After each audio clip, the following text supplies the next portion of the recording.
Wow. Giants lose to the Dodgers. I mean, just unbelievable. What an unbelievable series. Friday night was just unbelievably electric. And it just feels like these Giants just can't get out of their own way right now. It's so frustrating watching the offense just struggle and struggle and struggle. And for those that are about to tap in, pour on in the Dodgers. Absolutely brutal way to go down. And I know there's so many different ways we can take this. The offense just did nothing. It felt like from about midway through Friday night, all the way through Saturday and through Sunday. Yeah, Giants fans, get into the comment section. I want to hear from you. Where are you at with this team? Who you frustrated with, who you happy with right now. I'll try to read them off. I'm just going live here. I'm as frustrated as everybody. Hey, Richie, how you doing? Let's get right to it. Ninth inning. Giants are down 2-0. Robbie Reyes pitched his heart out, I thought, today. And you find a way to get some runners on. And here comes Luis Matos, who was a pinch hitter in the game. Great pinch hit opportunity for this young man. And he's been up and down. His guy's been batting about 150 this year. And little do you see, he puts together one of the best swings of the year, Luis Matos does, hitting the ball over the left center field wall for a 2-run homer to tie the game. I mean, you got to be kidding me. This is the biggest at-bat of this guy's career this far in a Giants uniform. And I'm so happy for him. And they tie the game. We end up going to extras. Okay, in extras, boom. We go out there. Do you keep Camilo? Do you not keep Camilo in there? We get through the frame. Giants have runners on in the 10th inning. It's first and second. Here comes Rafi Devers, and he just absolutely smokes one. Absolutely smokes one to center field. And look, you could yell at me and scream at me and say, Joe, it wouldn't have mattered. Casey Schmidt, once that center fielder goes back on that ball, you're scoring if it gets over his head. If he catches it, okay, I'm talking about if you're in the tag situation. If he catches it, you tag up. And now you're at third base. Yes, there might be 2 outs, but an infield base hit, you score. On a balk, you score. On a pass ball, you score. You want to move up in that situation. I just don't know what he was thinking. He goes halfway. Look, if it's dead at the center fielder, okay, maybe you go a couple steps off halfway. I'm down for that. If he's coming in the center fielder, that is, all right, play it safe, go halfway. But with 1 out and that ball scalded, and you see Outman's numbers, and he turns to you as he's going to the wall, you've got to tag up in that situation. If he drops the ball, you are scoring standing up. These are the little things that the Giants just can fail to do. And I don't know exit velocity, everyone losing their minds about exit velocity. Devers smoked that ball. I don't know, 110, 108, whatever it was, exit velocity-wise. And he's clearly not himself. I think he was 1 for 8 with runners in scoring position in the 3 games, so he wasn't great either. Not here to cape up for him. And then Willy Adames ends up getting out, and so we go to the top of the 11th. Okay, and that was their chance to win it in the bottom of the 10th. It was so frustrating. And here come the Dodgers, and Bivens comes into the game, and I thought Bivens pitched well. You got runners on first and second. There's 2 outs. Here comes Freddie Freeman to the plate. And Jung Lee is playing to the left center field side against the lefty. I would love to know more detail. Was he the one positioning himself out there? Was the dugout positioning him that deep? I get it. It's Freddie Freeman, but Freddie Freeman is struggling right now. Were they going to try to pitch him soft away? I don't know. I want to know more before I come down. But I saw the replay, and it just looked like Jung Lee was just kind of like got a bad break on it. I don't think even if he gets a break, that's an excellent break or an excellent jump on that ball, he's catching that blooper. That blooper looks like it's falling. But Freddie Freeman hits a blooper into no man's land. Boom, there's 1 run. And then next guy comes up, and he hits a chopper to Wilmer Flores. And look, I mean, I said it Friday night when he made multiple defensive plays. Dom Smith is your best defensive first baseman. Now, do you want to take out, Wilmer Flores' bat and sacrifice that for defense late in the game when you're down? Because that was the situation prior. I probably wouldn't have put in Dom Smith in that situation. I want to keep Wilmer's bat in there. Maybe if you have a one-run lead, you go in the reverse direction, but you're chasing toward the end of the game. So Wilmer's there, and instead of stopping, turning, and throwing to first base on that chopper with Bivens coming over to cover, he's like throwing on the run like he's Patrick Mahomes. I don't know what he's doing. He's not a good defensive first baseman, and by not good, I'm being generous. He's a terrible defensive first baseman, and he throws a scud missile into Bivens' ankles that not the greatest defensive pitcher on the planet. Greg Maddux in his prime is not scooping that ball on the run, trying to cover the base. And boom, there goes another run. And then in steps, I forget who comes up into the plate. I'll pull it up right here. But another blue pit into short right field, and then another run scores. And it's just like, good night. And this goes to show you what the Giants have failed to do. 3 consecutive balls in play, 3 consecutive guys getting hits with runners in scoring position with 2 outs. That was 3 times. I swear to God, the Giants haven't had a 2-out runner in scoring position hit, but maybe once or twice in the last how many weeks? That's like a season's worth of production in 1 inning from the LA Dodgers right there. So just an incredibly frustrating series. I mean, Shohei yesterday pitching in that game was just dynamic. He might be the best athlete in sports. As much as it pains me to say that, I mean, this dude is an absolute genetic freak. Do you see the legs on this guy? He is a monster. And this lineup for the Dodgers is just, it is a relentless lineup. Pages made a hell of a play in center field to rob whoever that was, Willy Adames, early in the game. I thought all the little things came into play in this one. Situational hitting, bunting runners over, situational base running, situational pitching, knowing who to go after and who not to go after. And again, if you look at the Giants right now, whether it's Ramos, Chapman, Willy Adames, Rafi Devers, your 4 top guys in the lineup, they're all set to strike out 150 plus times. They all are. Now, we have a legitimate Jung-Hoo Lee problem, too, defensively in center field. I'm not just blaming him on the defensive positioning from today's game. I want to ask more questions, and I would love to hear what some of the beat writers say in that. But I'm just incredibly frustrated from that series loss. I mean, and now instead of being down 4, you're down 6 to the Dodgers, and it just feels like all the goodwill and the momentum from the weekend, from the first half, even though it's longer than the first half of the season because they kind of break it up like the 2/3 mark of games played. It just feels like the air was let out of the balloon, and just Dodger fans all over AT&T Park, Oracle Park all weekend. And it just made me so incredibly frustrated. I know, I'm not even there. I'm sitting on my couch. I was up in the cabin over the weekend enjoying the Giants games, enjoying the weather, swimming with my kid. And it's just seeing so many Dodger hats and so many Dodger fans throughout the stadium. It was just, I don't know what to say. You guys, I'm not blaming Giants fans. It's right now, they are the reigning World Series champs. They have won the division every year but one time since 2013. What do you want us to say? I'm exasperated. The damn Dodgers are so good, and their pitching is not that good. Yamamoto was excellent today, but I thought yesterday Sheehy, how many of us have even heard of this guy, pitched out of his mind. I thought Shohei was brilliant. The bats for the Giants they're just non-existent. They're non-existent. Now, Friday night, why did the Dodgers make a big comeback and you had to deplete your bullpen in that game and Logan Webb had got knocked around? Jung-Hoo Lee, make a play in center field for crying out loud. There was a line drive. He took a poor angle. It got right by him. And that leads to a double in that particular situation. Maybe it was a triple, a double for sure. And then later on, ball off the glove. You got to touch it. It hits the glove. You got to catch it. I get it. It's a tough play. I'm not saying these are easy plays. You're a big leaguer. Like, you are bigger. Right now, Jung-Hoo Lee more resembles a 4th outfielder, a late game defensive replacement, than he does a guy whose salary goes up to $25 million next year and is on the books for, I think, 4 more years after this one. I mean, we have a legitimate Jung-Hoo Lee conundrum. I thought his weekend was head-scratching, to say the least. They continue to pitch him middle away, and he refuses to go with the pitch the other way. He refuses to hit ground balls. All right, let me read some of these comments. I'm humming right now. Let me see these chats. Okay. When the Giants were winning those rings, the Dodgers retooled and got better philosophy-wise. This is from Redmond Lopez.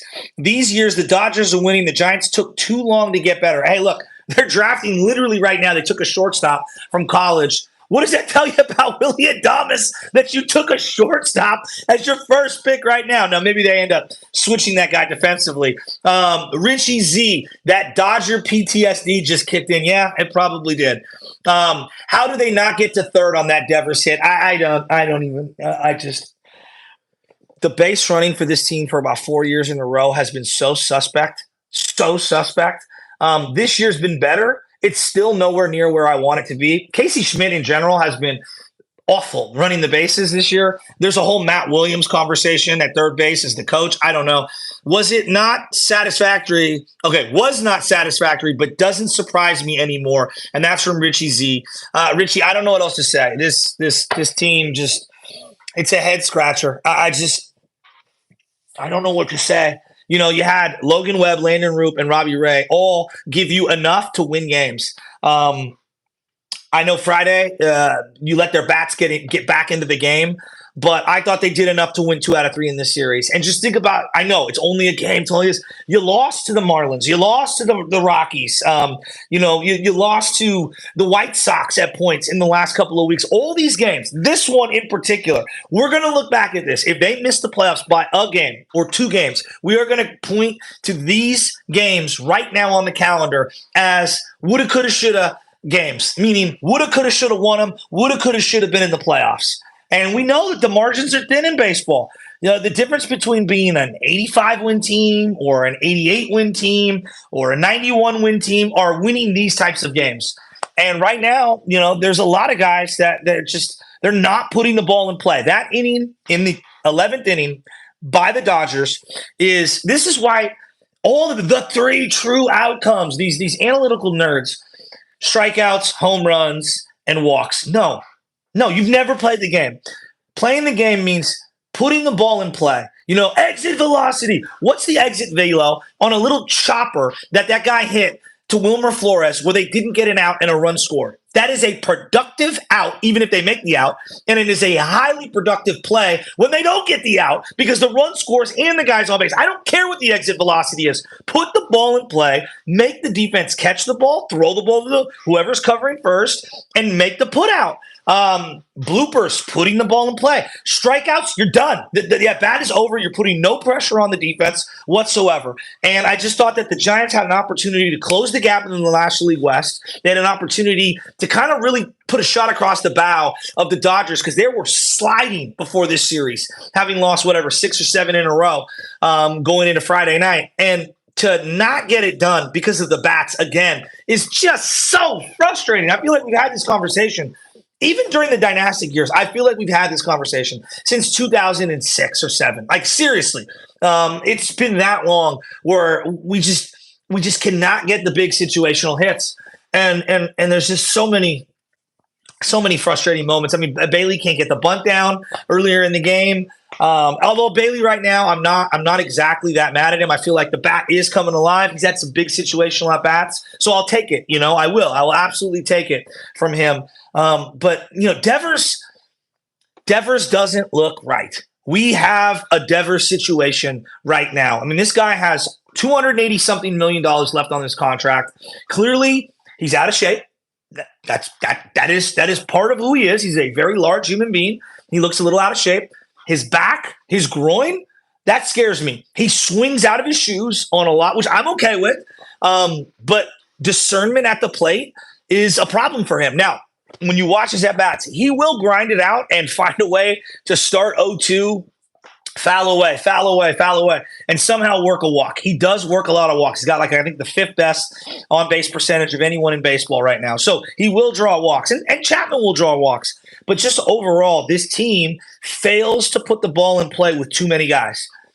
Strikeouts are over 150. They're all on pace to 150 to 175 strikeouts. Ramos, Chapman, Adames, Devers. That's before I get to some of the other guys in the lineup who have been struggling even more so than your top 4 dudes. Because those are your top 4 guys right now. Like, that's who you're going to need right now. And you're just striking out at an alarming rate. Conversely, the defense, whether it's up the middle, in center field, whether it's at first base, like, they've got some stuff here. And look, you know, like Wilmer Flores, because you have Devers, what do you do with Wilmer Flores? He cannot play defensive first base. But neither can Devers right now with a sore back or a messed up, the bulging disc in his back, which was the report that came out Friday night. And, I don't think Bryce Eldridge is ready. And so you're in a holding pattern there. We're just we're in a really tough spot, and I'm just so deflated because the Giants had an opportunity to not only win today's game, but win the series and really end the first half on a high note, on a positive note.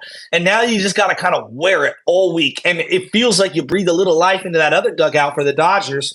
And it's just, you got to seize the momentum when you have it. And when you had Logan Webb, Landon Roop, and Robbie Ray going out on the mound, those are your three best pitchers. It could not have shook down any better for you in terms of rotation.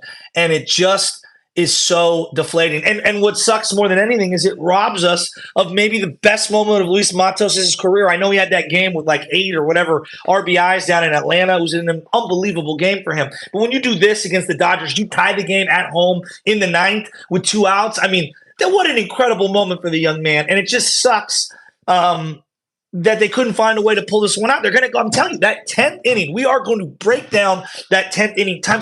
I'm going to pull it up right now. I see all you guys getting in on the chat. Give me a second to pull this up. I'm doing this by myself. We're just doing a little Sunday fun day here on the live stream. Thank you for listening. If you don't follow us, hit subscribe. Joe Shasky, I'll be on the Morning Roast tomorrow with Joe Spadoni, 6 to 10, just breaking down all things SF Giants right now. And let's just go to the game. I'm going to the game summary right here. I'm going to go back to that 10th inning because I really feel like that the 10th and 11th inning, the bottom of the 10th, the top of the 11th is something that I want to examine for a long time for these Giants.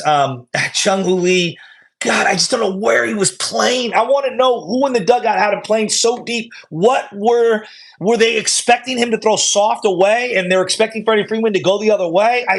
He was in no man's land. All right, 10th inning here. All right. Jack Dreyer comes in, replacing the closer who they signed on a multi-year deal, Tanner Scott, the guy who was the closer for the Padres. Casey Schmidt starts the inning at second base, so he's your ghost runner, okay, because he made the final out the inning before. Patrick Bailey lines out to center field, James Outman, the local kid from Sarah. And then Jack Dreyer intentionally walks Elliot Ramos to set up the Rafi Devers. Now, why they went with that, I don't know. Does he have great career numbers against him? Should that tell you something about where Devers is at physically? I don't know. And Devers hits an absolute shot to center field. I'm looking at it here on the MLB app. I'm looking at it right here. I'm going to move back to the smokes it. And Outman turns his back, and you see both numbers like this to the field, and Casey Schmidt doesn't tag up. Now, look, you could say, Joe, the next guy, Willie Adames, grounds out in that situation. Yeah, but a balk, an infield grounder, a bobble by the third baseman, you want to advance and get to third base. Anything can happen. Anything can happen. And yes, Bailey's terrible bunting attempts, there's no doubt about it. I mean, Bailey, if you're going to be a 190 hitter, you got to be able to put a bunt down. But Schmidt's got to tag up in that situation. I mean, that is 12-year-old Little League baseball right there. Because, again, guy goes to third base, all right?